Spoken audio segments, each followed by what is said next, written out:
Why are we not training? But we've got unemployment at the rate it has. We've got alcoholism, we've got drugism, all these things who are just disenfranchised people.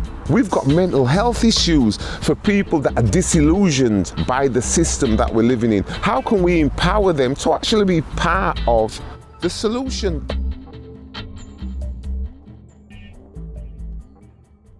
My name's Claude Hendrickson. I'm the founder of Frontline Self Build, which was a project that was done in 1994.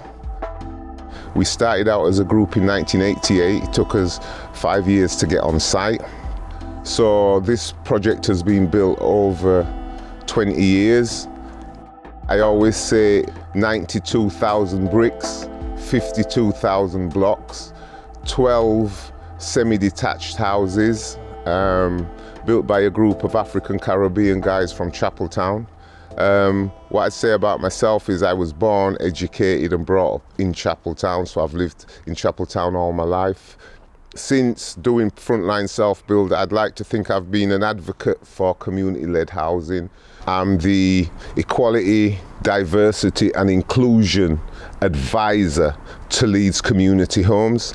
I'm also the first national accredited community-led black male community-led housing advisor in the UK, certified by the Chartered Housing Institute. With Leeds Community Homes, I am trying to encourage more BAME, black and ethnic minority people. I'm also looking at other minority groups such as people with disability, LGBT groups, any groups that are minority groups. I'm looking right now at homelessness amongst refugees. So I'm working with many groups. We had 12 guys start out, myself number 13.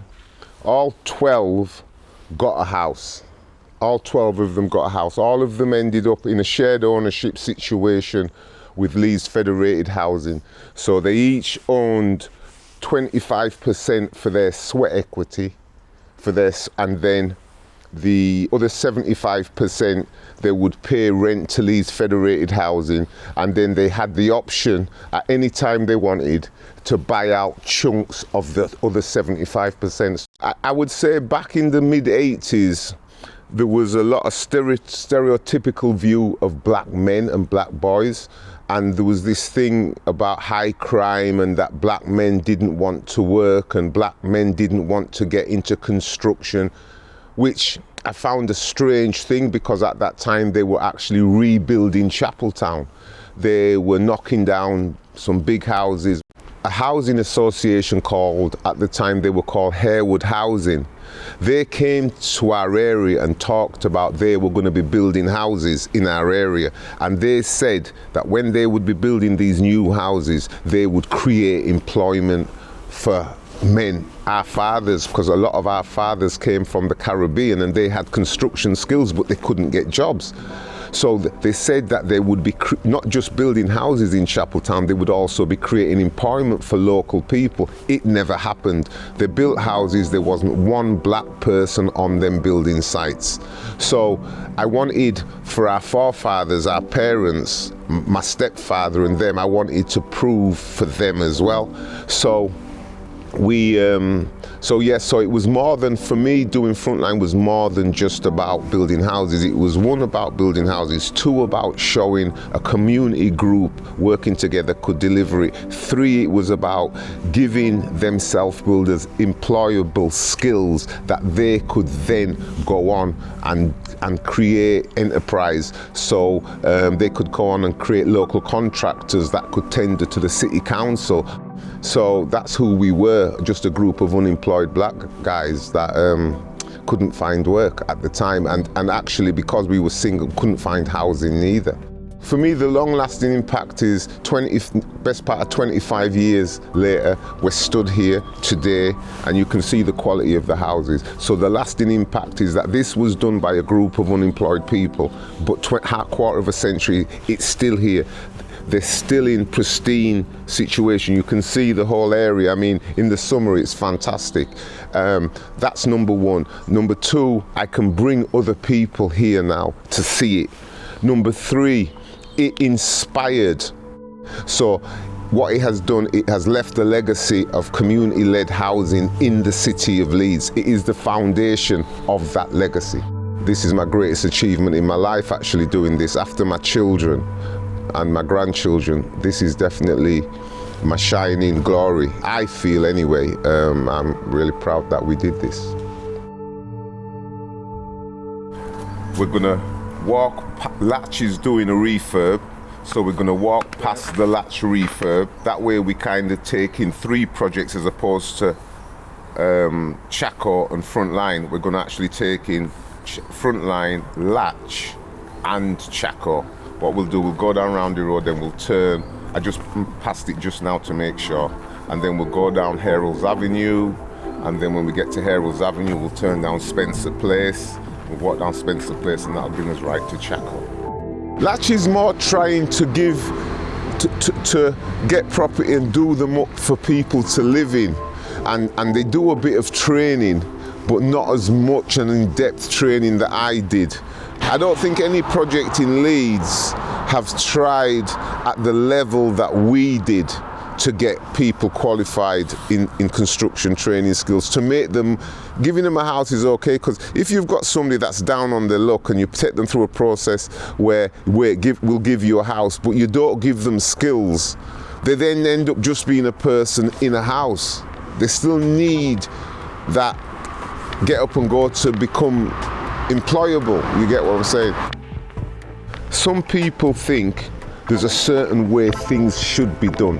You know, they think that people should wait on the system to solve their problems. I think the system needs to look at how we can be involved in solving our problems.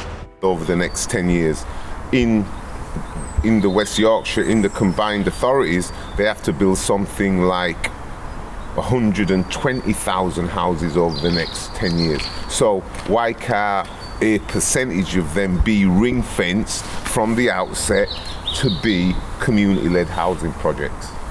Around the mayor's region, we could be delivering something like maybe 1,000 houses a year if the support is given in, and then we would be giving people not just houses, employment skills, training, better outlook on life.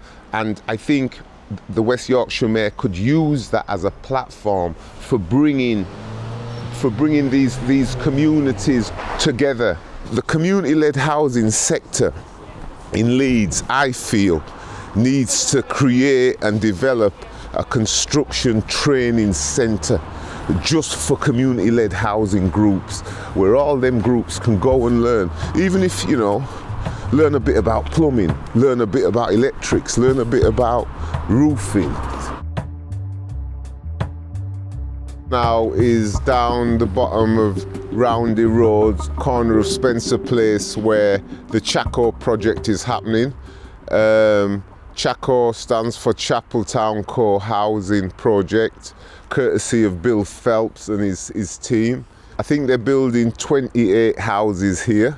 The concept of Chaco is brilliant. With lots of the housing projects, local authority and housing association projects, they just build houses and then they just throw people in, and there's no sense of community. Chaco is very much about creating the people who are going to live in there know each other before they're actually built, so they can look at the skills they've each got and what they can do. So I like the co-housing kind of slant on community-led housing. That's why I say it's important to look at the length of time it takes from the inception of the idea to actually delivery.